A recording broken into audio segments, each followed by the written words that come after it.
Calisthenics is one of the most beautiful sports in the entire world, with top athletes showing extreme strength and control of their body weight in unconventional positions. But calisthenics is also a relatively new sport, and with how new the sport is, there is actually very little good information about how to train the sport and how to make real progress. It seems like everyone kind of tries their own thing with the sport, and some athletes, usually the shorter or lighter athletes, make exceptional progress and reach a high level. But unfortunately, most people do not, eventually reaching a point in their training where they are stuck making little to no progress with no idea how to move forward. My name is Colin. I'm a calisthenics athlete and coach, and I've dedicated the last 5 years of my life to learning and mastering advanced calisthenics skills like the one-arm handstand, planche, front lever, handstand push-up, and more. Calisthenics is an extremely leverage-based sport. So being 6'1" and 170 pounds, I have had to work for every single skill I've achieved, and I've made every single mistake that you could possibly make, including the mistake that you might be making right now. That's why in today's video, I want to discuss some of the most common reasons for plateaus in calisthenics, why they occur, and exactly how you can fix it so that you stop failing to progress with calisthenics. The first big mistake that I see a lot of people making, and that no one seems to talk about despite it being so common, is overtraining. I think in the fitness space in general, there is a stigma about training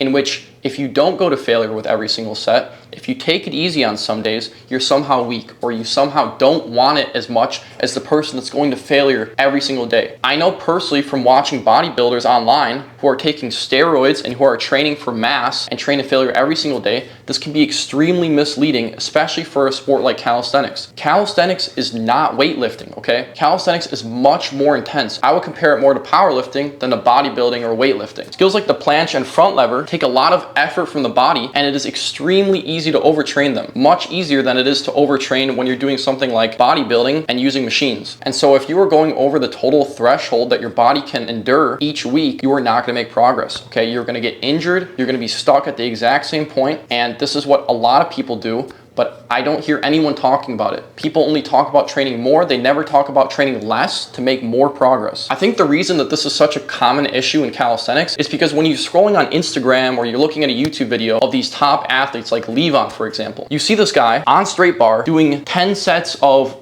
10 to 15 planche push-ups, and you're like, wow, that is crazy intensity, that's crazy volume. I need to be doing that if I want to be at Levon's level. But the reality with this is that for Levon, these sets are not intense, okay? He's been doing this for 8 years. He's extremely strong in planche, and so for him, doing 10 reps of planche push-ups isn't that crazy. And if he is doing something that is intense for himself, he's not doing that every single day, okay? Most days what you see are most likely light days because he understands that the body requires time to recover, and you cannot be going intense every single day if you want to see real progress. Off the top of my head, I could name at least 3 higher level athletes that I'm sure would progress significantly faster if they actually did less volume every single week. I know it sounds crazy, less volume, more progress, how does that make sense? But their body's not recovering. Okay, their body's unrecovered, they go into a training and they just fuck their body a little hard and their body just cannot take it and it won't progress. It needs to recover, right? Muscle is built and central nervous system adaptations are built during the recovery period. So if you don't have enough of them, it doesn't matter how much you're gonna train. You will not progress. I personally have made this mistake and I see it so often in my students' training. They will be training 6 times a week, which is okay, but then they're putting in max effort every single day. And that is simply too much total volume and intensity for your body to handle on a weekly basis. Now, I wanna make this very clear. It doesn't matter if you train 2 times a week or 6 times a week. What matters is that you figure out what your body's personal limit is for the week and then train at or below that volume and intensity. So if you're gonna train 6 times a week, you need to be making sure that each workout is a lot lighter than if you were to train 2 times a week. And if you're training 2 times a week, you can really up that intensity on those days because you have more time to recover. But if you're going max intensity 6 to 7 times a week and you're expecting good results,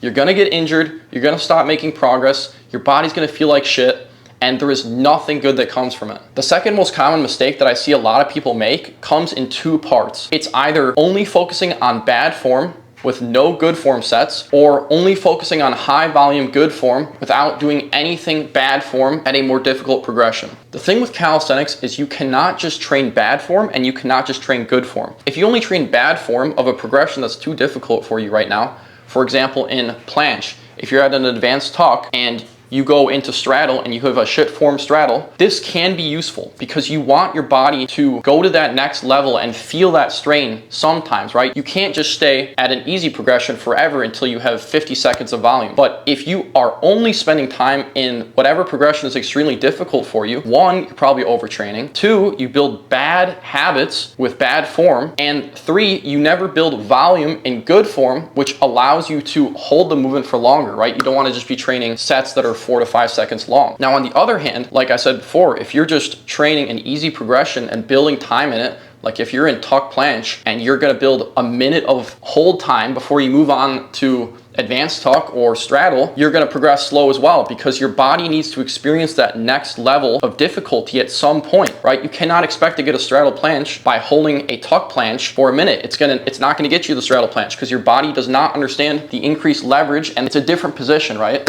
So you need to be training that new position at some point. The key to calisthenics is having two types of days in the week. Days where you're feeling good and you're doing high intensity, more difficult progressions to give your body that information of the next progression. And then other days where you're doing high volume in a progression you're comfortable with, where you're building that volume in clean form. If you do not have both of these in your workout, that's why you're most likely failing to progress in calisthenics. The third most common issue that I see people make, and that I've personally made a lot in my training, is ego training and doing what's fun instead of doing the boring work that will actually get you the skill. Now, I have a perfect example of this in my own training. I spent a lot of time training the one-arm handstand, and for a long time, I was ego training. If you guys aren't doing the one-arm handstand, you're probably training the handstand, right? It is not enjoyable to do sets against the wall, okay? You kick up, you're trying to hold there for time, it's just boring. What's enjoyable is going for those attempts, seeing if you can hold it freestanding, right? That is enjoyable. But if all you're doing is the enjoyable things, you can't expect to progress, especially in balance skills like the handstand and one-arm handstand. I realized that after months of no progress in the one-arm handstand, from constantly shifting my weight, getting on fingertips, and then throwing my arm out and trying to balance it, I realized that in order to progress, I needed to regress. I needed to put the ego away and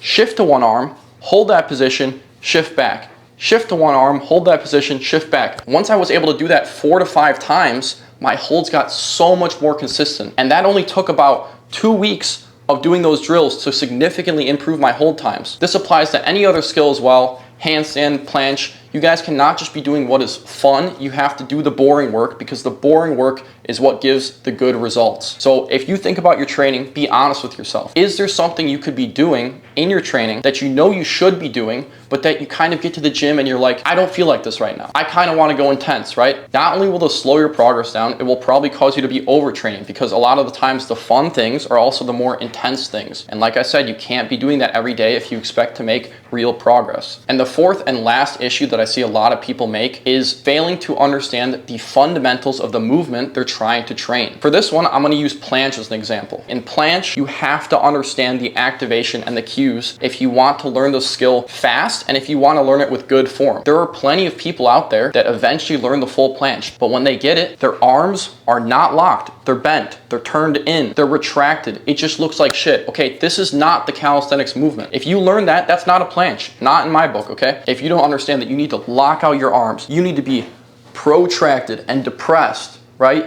You need to be looking at a 45-degree angle. Your wrists need to be stacked, okay? They shouldn't be like this. If you don't understand these things and you train the movement wrong for months on end, your body will get stronger in that bad position. And then you're gonna have bad form, and it is extremely difficult to break these patterns once they have been made. So if you guys feel like your form looks off, or you haven't been progressing because you've been doing bad form and you don't understand the movement and you've just been going extremely intense with bad form, you need to stop right away before it's too late. Regress to an easier progression, work on form for most of the days of the week, and build an actual understanding of the movement. So those are my top 4 reasons why you are most likely not making progress in calisthenics. If this video helped you out and you honestly took something away from it, I would really appreciate if you could like it, leave a comment with your favorite tip, and share it to your friend that's training calisthenics so that I can also help them break past their plateaus. I will also be making a lot of videos in the future talking about each specific skill, how to train it, what you should be thinking about while you're training it, the activation cues,